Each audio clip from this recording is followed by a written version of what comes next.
This is the Roots and All podcast, and I'm your host, Sarah Wilson.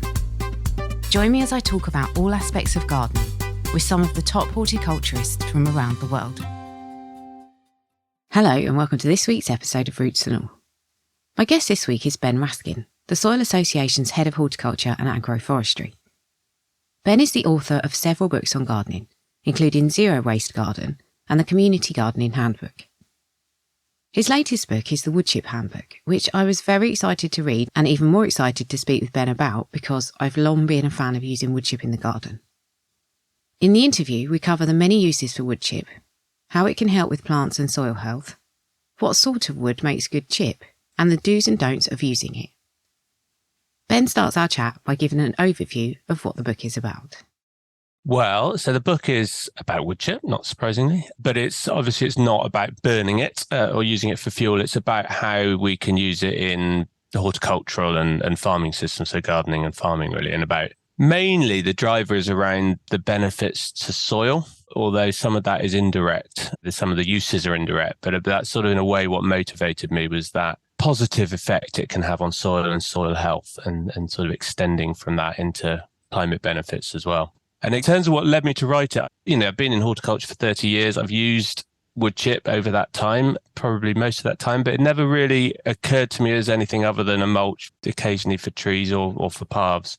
And a series of experiences, I guess, over the last 3-4 years really made me realize its potential. Some experiments that I did on the farm that I work, some field labs that I did as part of our Innovative Farmers program at the Soil Association, and just some conversations with farmers using it. So we were just having a little chat beforehand, and I think there is kind of this group of people who just love woodchip and really appreciate what it can do in a garden setting, and I think probably also on an agricultural setting. But I think starting at the very basics, sometimes it can be tough to source woodchip, and it can be in varying quality. Where would you suggest that people go if they want to start using woodchip in their garden to actually get hold of it? So, it depends where you are, and certainly I've heard varying stories about how easy it is to get hold of, and I think it's getting a bit harder. I think the value of it is starting to be a bit more realised. A year or so ago, I was chasing a tree surgeon down the road trying to get some wood chip, and he was going, "Oh no, we take it all and compost it now and sell it back to our customers." So I think there are people realising it's got value. But yeah, certainly tree surgeons, arborists are the biggest source of, I would say, wood chip for home users. At the moment, certainly in the UK, they have to pay still to get rid of it if they haven't got anywhere free to dump it. There's a website called ArbTalk that you can register on and register yourself as a tip site, and then they can dump it. And certainly the farm, Eastbrook Farm where I work, we've got 2 local tree surgeons that are giving us free wood chip. So that's the best source. You can buy it. Most places will sell it either in small bags or big sort of 1-ton bags, which again, there's a real variation in price on that. And it's probably quite an expensive way to get it, but it might be your only option. There's some places where, for instance, power supply companies have to trim trees along the power lines and stuff, and they'll sometimes give that away as well. So I think it's quite locally dependent as to how available it is or whether you've got to pay. And again, certain areas in the UK now, I've heard you can't get it free and you have to sort of pay £50 to get them to come and give it to you. So the quality of the chip, in some ways, it is less concerning to me. It's more about whether they've kept it clean. So we've had occasional loads with sort of bag of rubble in it or a chainsaw helmet, for instance. So the sort of stuff in there that, actually, I don't really want that in, or just big lumps of wood that are a bit difficult to get hold of. So some operators are better at separating it into really good usable chip than others. Obviously, as you said, we will come on to what you can use it for in the garden, but I think a lot of people are used to using it as a mulch, if nothing else.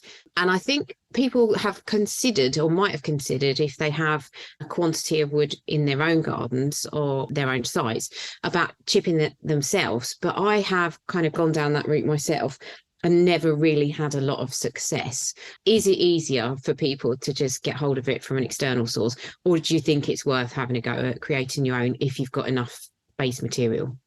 I definitely think it's worth you trying to do your own. I think that there's 2 things. One is you can get these sort of small little chippers, mulchers that really don't do very much. They're okay for little prunings and stuff, but I've got one and it's very noisy and very slow, and you get a spoonful of mulch at the end for all your hard work. So, it's quite a lot of work on a small scale to process the material. What I normally recommend is that you sort of set it aside and hire in a much more powerful chipper for half a day or a day. But obviously that depends on having A, enough volume of material to make that worthwhile, and B, a big enough garden to store all of that stuff in. Certainly my little garden here, I wouldn't take half the garden up with a big pile of prunings. So it does depend a little bit on your circumstances. But, the affordable chippers are very slow. So I always recommend people, if they can, hire in a really big one that will do the job in half an hour rather than sort of be stuck there for 2 days feeding little branches into a small chipper. But it's possible. And I guess the other question is what you're going to do with that stuff otherwise. And if the alternative is setting fire to them, then it's still probably better to chip it and have a usable resource at the end. Yeah, it can be a bit of a kind of labour of love making it. Yeah. But the other thing that, just to kind of go back to that point about storing it and having it in your garden, one of the really interesting things that you wrote in your book is about the runoff from storing, which isn't something I'd necessarily thought about. Could that be a potential problem in a garden or for the quality of the wood chip if you were to store it for a length of time? I think in a garden situation, the risk is pretty minimal, actually. The main problems seem to come from the research I looked at. The main problems seem to come where you have huge piles of it in forestry situations. And it's, often of one particular species, and maybe the soil underneath has been a bit trashed during the harvesting. So it's not infiltrated.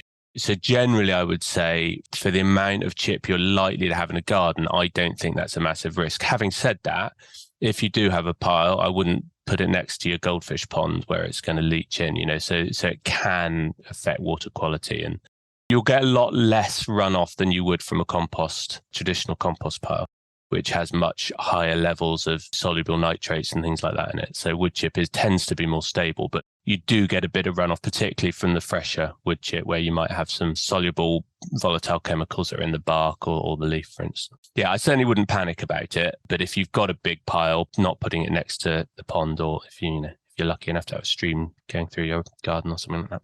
Yeah, it's a good point and something to consider anyway. Moving on to using wood chip in the garden, I think a lot of people will already be using it as a mulch. Could you maybe touch on some of the other things that you might be able to do with wood chip that people perhaps haven't considered? Yeah, absolutely. So, and I would say it's great as a mulch. And I think particularly around trees and shrubs, we may come onto this, but in terms of the sort of the fear of nitrogen robbing and hanging on to nutrients, I think that's a bit overstated as well. But certainly apart from mulches, the one thing that really struck me working with a couple of growers, in particular Fred Bonestrew, who's a Dutch grower here near me, is using it as a hotbed. So he piles it up creates a bed out of some pallets, piles up the fresh wood chip, and the heat that's given off as it breaks down, he uses to help his propagation in the spring. So he doesn't have electricity in his tunnels. And so all his propagation heat comes from this excess heat from the wood chip. And then obviously once he's had his 2 months of heat, he can then use the spent wood chip on the beds as a soil improver. So that was really interesting. Then there's another grower, Ian Tolhurst, who we've done quite a lot of work with, who is making his own seed compost, propagation compost, basically from wood chip. He puts a little bit of perlite in at the end for structure, but effectively 18-month-old rotten down wood chip. And his was one of the things we did a field lab with. And the 2 crops that we did it with, which were leek and lettuce, I think, but they performed as well as the sort of leading peat-based commercial compost, which was, I think, surprising to all of us. We knew that it was a good compost, but we were surprised at how well it did. And there was really no difference in the results between the two. So particularly, there's rightly a lot more focus now on replacing peat in propagation medias and composts. And wood chip seems to have massive potential for this, and in a really simple way that you could do at home. I've tried it a bit at home. You can just pile up a bit of wood chip in a corner or in a ton bag or something, leave it, and it will rot down eventually. You can sieve it and you've got a usable product. It's quite simple. Whereas, some of the hot composting methods are a bit tricky. You've got to turn it and you've got to keep an eye on temperature and things. Whereas with the wood chip, you do seem to be able to just let it rot down, take its time and sieve it. Anybody who's used wood chip in the garden over a number of years will be witness to the fact that it does break down. It becomes this amazing material that you can then use. And I think that it is amazing to see what it can do and what it can transform into and how it can improve soil. There are objections, I think, that people have to using it occasionally, and you have touched on them. I think one of the main ones is the nitrogen robbing theory. And that is that if you put it on a bed, that it will rob the nitrogen because it needs to break down. It will rob it away from the plants that need it. And the other thing that I come up against a lot as an objection is the fact that it will harbour slug eggs. So taking on just those 2 points, would you agree with them, or have you found that in your experience? So if we start with the nitrogen one, I mean, it can happen. So it's definitely not that there's no risk. I think the risk has been massively overstated. And I suspect what's happened is that, occasionally people have had a really bad experience and they've become so risk averse with that they don't then use it at all. So my experience is that there's 2 things you need to avoid using fresh wood chip. One is never dig it in. As wood chip breaks down, it's mainly fungi that breaks wood chip down because the bacteria can't get into the really tough woody fibers. So the initial bit of the breakdown is done by fungi. And fungi needs less nitrogen than bacteria do to operate. So there's a lower nitrogen need than you would have with bacteria, but they do still need some nitrogen. And if they can't find it in the material, they'll go off looking for it effectively. They'll sort of scavenge for nitrogen. And what tends to happen, as far as I can see, is that they'll reach about 1 centimetre into the soil initially. So if you imagine putting that wood chip as a layer on top of the soil, there will be some nitrogen robbing in the top centimetre or 2 of the soil. If you then dig that in, obviously it's going to rob nitrogen from 1 centimetre around every bit of wood chip that's in the soil. So you can quite quickly see how if you dig it in, you could have a major problem. And if you then use sawdust, for instance, with that massively increased surface area that's when you get really bad issues. So I'd definitely avoid using sawdust in that way. But if you're using it as a mulch on the soil, on anything that's fairly deep rooted, I don't think you're going to have a problem. And certainly I haven't seen any problems using very fresh wood chip, even old wood chip that's got very little nitrogen content in it. I haven't seen any ill effect on the trees or shrubs that I've planted. So the other thing that you've got to be careful of is putting it on very shallow rooted plants. So again, plants that are very active in that top centimetre or 2 of soil will be affected. So I've had problems with raspberries, for instance, which have these very shallow runners. And I put actually quite a thick layer, which I also later discovered they don't like thick mulches anyway, but I put quite a thick layer of fresh wood chip on and they just didn't like it at all. And again, very young seedlings or vegetable production where these sort of things are happening at the surface, I wouldn't use fresh wood chip. So those are the 2 big no-nos, digging it in and shallow rooted. If you're worried about either of those, and you just rot the wood chip down first, so if you leave it for 12, 18 months, then actually it will have started that process anyway. It will have absorbed some nitrogen from rainwater or from wherever it's found it, started the process, and that nitrogen will then starting to be released because obviously it's a temporary lockup anyway. So I think, if you're worried about where you're going to put it, then just, let it rot down and compost a bit first, and that will get over that. So the other thing was the slugs. Yeah, so the slug, any material, any organic material, anything that sort of creates little pockets will potentially encourage slugs. I haven't had worse problems, I think, using it than not using it particularly. But again, if you're worried, it's the big chunks where you've got these sort of damp little moist air pockets and things that are going to be the problem. So, letting it rot down and sieving it, for instance, or, just sort of moving it around occasionally to disturb it and let birds in to eat the eggs can help. But I have heard, particularly on some no-dig vegetable systems, that it can be a problem with slugs. Personally, I wouldn't let that put me off using it, but it's certainly good to be aware that it's a potential issue.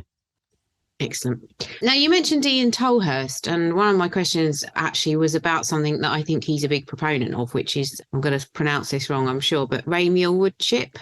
I don't know whether it's ramial or ramial. I've heard both. So ramial wood chip is the chip that comes from branches that are less than 7 centimetres in diameter. So the young wood, effectively. And the difference between using chip from that and older wood is it's got a much greater proportion of bark in it. So the bark is sort of what's got a lot of the nutrients in. If you imagine a tree trunk, most of the inner bit is just carbon. It's just old wood, and all the sort of young green bark is where the nitrogen and some of the other nutrients are. So the idea with this ramial wood chip is you've got a much higher nitrogen to carbon ratio than you would do in older wood chip, which means that in theory anyway, you've got a reduced risk of some of those nitrogen challenges that we talked about, which means potentially you can spread this wood chip just straight onto your soil in almost any situation. Now, I'm nervous about pushing it too much because there's actually very little research being done on it. There was a big study in Canada in the 80s, and then the Organic Research Centre did a project 3 or 4 years ago that I was involved with in this country with Ian Tolhurst and a couple of other growers. And the trials we did with Organic Research Centres showed no ill effects and potentially some benefits. But, obviously a lot of these things, you need long-term studies sometimes to really understand it.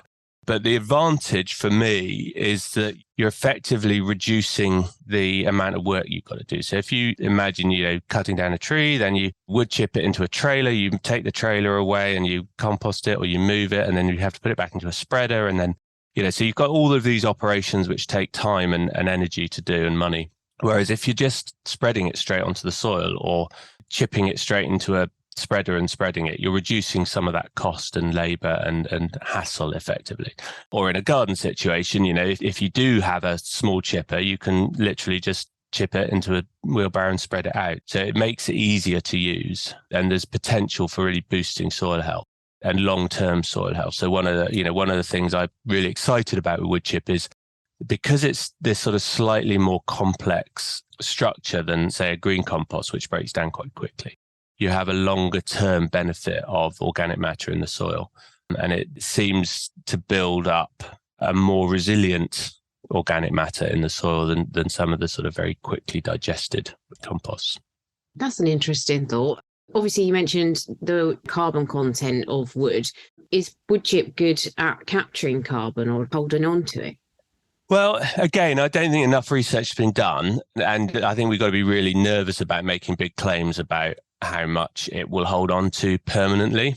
It's part of a cycle. It will get broken down, it will get absorbed into animals and then released again. But what I think it will do is it will effectively sort of slow the cycle down and hold on to the carbon for longer. So if that wood chip is part of the active soil organic matter in the soil for, say, 5 years rather than the 2 years that a more easily digested compost might be, then effectively you've slowed that cycle down for 5 years. So I don't know is the short answer. But the other real kind of big win potentially for it is the way it supports fungi in the soil. And fungi, we know, are great sequesters of carbon. If you can build your fungal populations in your soil, often the fungi will sequester as much carbon as the plant that it's growing around. And fungi like woody dominated soils, that's what they thrive on. So by feeding your soil wood chip, you're definitely building or helping to build and create an environment that's favorable to fungi, which will have a whole range of benefits. And the other point on that is, I think that you mentioned in the book what happens to wood chip if it's treated as waste. I don't think it's particularly a good use of that resource, is it? Yeah, at its worst, it's thrown into landfill where it actually, once you've got anaerobic conditions, it actually then starts to release methane, which obviously is one of the worst things. So yeah, I think there's less and less wood chip going into landfill now. Obviously a lot of it still gets burnt for biofuel, and I don't think necessarily this is the place for a big debate about that. I think there probably is a place for it as a biofuel, but equally, if you rely on it too much, then it's not great to be burning all of our forests to keep warm. But again, in some situations, a lot of this stuff is about scale, I think, and sometimes produced and used locally, it can be quite good. Once you start shipping forests across to Drax power station it all gets a bit ludicrous. So. There is so much different material that you can make wood chip out of in terms of species. And I think that, again, going back to what you were saying about research, and we are still very much kind of taking baby steps, I think, in this whole area. And there isn't much known about what you're creating if you do make your own wood chip, or even if you get it from a tree surgeon. It comes from multiple sources, multiple species. But I do know that Glyn Percival, who's been on the podcast before, is looking at the different uses of different species, particularly as a mulch. I wondered if there are any kind of hard and fast rules about where you get your wood chip from in terms of the species. Is there anything we should avoid? Yeah, Glyn's brilliant. And we did actually, he was the researcher in one of our trials on willow wood chip for looking at apple scab. So yeah, Glyn's fantastic. So it's really hard. And, it's great that people like Glyn are doing some work on single species, because I think that's potentially where there's going to be some real innovation. It's really, really hard to get hold of single species wood chip unless you can grow your own, or you know a farmer or a forester that's got a particular species on their land and getting enough quantity of, okay, there are things like willow where you might be able to, but a lot of species, one of the trials we did, for instance, we found that hornbeam was a really good species for a tree mulch because it lasted twice as long as some of the softer wood species. So you only had to do it once and you got this very long lasting mulch. And then there are other species, like walnut, for instance, which has got this juglone, if I've pronounced that right, chemical, which potentially then inhibits germination and plants growing around the tree. A lot of these effects are quite temporary. So from what I can gather from the research I've done, any of these compounds that are in the wood chip seem to break down within about 3 or 4 months. So in terms of using them, I think as long as you've composted, for 3 to 6 months, you won't have any problems from using the wood chip. But equally, you could try and harness that, so if you've got an area where you really don't want stuff to germinate and you've just got a big tree that's not going to be affected, you could put walnut chip around it, for instance, and that might have a really short-term beneficial effect in keeping competition down. But yeah, as you say, a lot of this stuff is very under-researched, but I think there's a lot of potential. Definitely. And actually, that's one of my only problems with wood chip. And that is that I try and develop the seed bank in my soil in terms of ornamental growing spaces. And I love to have self-sowers popping up. But the wood chip, I think, does suppress them. And I doubt there's a way around that unless you know of one. Well, I mean, it depends how you're using the wood chip. So, for instance, I've just moved into a new house and the previous owner was a really keen gardener. And so I've got lots of really lovely plants starting to come up. But I don't think he was paying particular attention to the soil health. So the soil is biologically not very active. So what I'm doing is I'm actually just sort of sprinkling very well rotted wood chip on the surface. I'm not piling it up as a big mulch because I don't know what he's got in there. And I don't, like you said, I don't want to stop stuff coming up, particularly as I'm learning what's still in the ground. But actually just by sprinkling it on, I'm hopefully starting to boost some of that biological activity. I'm bringing in all of those organisms, beneficial, hopefully most of them that are in the wood chip. So you could potentially sort of see it. And this is certainly what Ian Tolhurst does on his vegetable production. He sees it not as a mulch in that sense, but just as a soil health amendment that he spreads on at quite light levels, and certainly not as a mulch, not as a layer in a way. It's more like a sprinkling. So that could be one way of getting some of the benefits without risking smothering. Yeah, good idea, actually. And that's a really good tip. So if people don't already use wood chip, and obviously, as we've said, mulch is a good way to get yourself into wood chip and into using it, what else would you recommend people try out? They've got particularly a small garden, I suppose. I think it's just easier to use it at large scale. But if you have got a smaller garden, have you got any tips for people? Definitely. I would start with a mulch because it has so many benefits. It will reduce your watering needs. It will keep weeds down in areas that you want to keep weeds down. It'll build your soil health, all of that stuff. It acts as a temperature modulator, so it keeps the soil a bit cooler in the summer and a bit warmer in the winter. And most plants and most soil organisms like to operate in that 20 to 30 degree window. They don't like it really hot. They don't like it really cold. So, the other really good thing is using it as a mulch in pots. And that's one of the areas I noticed it to start with, particularly in larger pots. It's quite hard to keep pots going sometimes. And you put the compost in and then they start to break down. They use up the nutrients and actually adding a layer of wood chip at the top, it will break down and you can just then top it up and it will keep that pot much healthier if you can get that right. And it makes it easier to water because when you water on the top of the wood chip, it doesn't all sort of splash the compost and stuff. So that's quite a nice way of doing that. It doesn't always work in very small pots. If you imagine putting a layer of wood chip in a very small pot, you suddenly end up with maybe with a quarter of the compost could be wood chip, and that might then affect the balance of nutrients. Thank you very much to Ben for talking about wonderful wood chip and for all the great work he does on a daily basis. Thanks to you as well for listening. And to round off, here's Dr. Ian Bedford talking about some of my favourite bugs. The variety of bug life that can be found within our gardens, particularly where plants are plentiful, is truly amazing, as are the many different behavioural traits that they've evolved to survive within an environment where they'll undoubtedly be on the menu of many other creatures nearby that are doing their best to survive too. But there's one family of bugs that, lacking any ability to physically defend themselves, have taken the art of survival to a whole new level. And these are the Syrphids, more commonly known as hoverflies or flower flies, a unique family of flies comprising of many species that have evolved to look remarkably similar to insects from the order Hymenoptera, the bees and the wasps. A morphological strategy that we call Batesian mimicry, where a harmless species mimics the appearance of a fearsome species in order to deceive and protect itself from potential predators. And hoverflies are extremely good at deceiving their predators by demonstrating one of the best examples of Batesian mimicry to be found in nature, where many hoverflies display the black, yellow and orange bands on their bodies that are usually associated with bees and wasps, and others that are furry and brown, mimicking the appearance of little bumblebees. And so, for the health of ecosystems, and within our gardens too, it's great that the hoverflies, of which there are around 280 species in Britain, have evolved such an effective method to help them avoid predation, especially since adult hoverflies feed mainly on nectar and pollen and have become some of the most important pollinators of Britain's wildflowers and agricultural crops.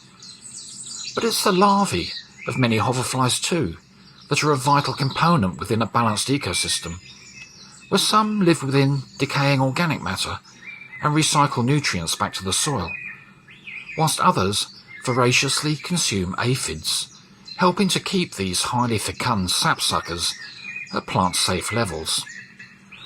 So it'll always be worth looking out for hoverflies, with the knowledge that these totally harmless flies are hugely important to the environment and can always be attracted to our gardens with colourful, flowering, nectar-rich plants.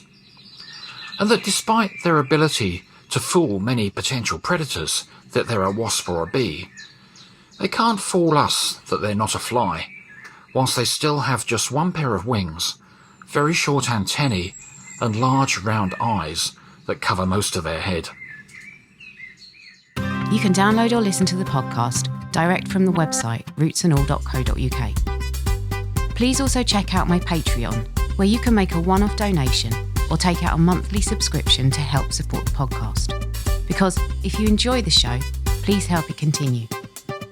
I also have a GoFundMe where you can make a one-off donation. Even a one-off donation of £1 helps, and I'll be really grateful for your support. So please go to Patreon or GoFundMe and search for Roots and All Podcast.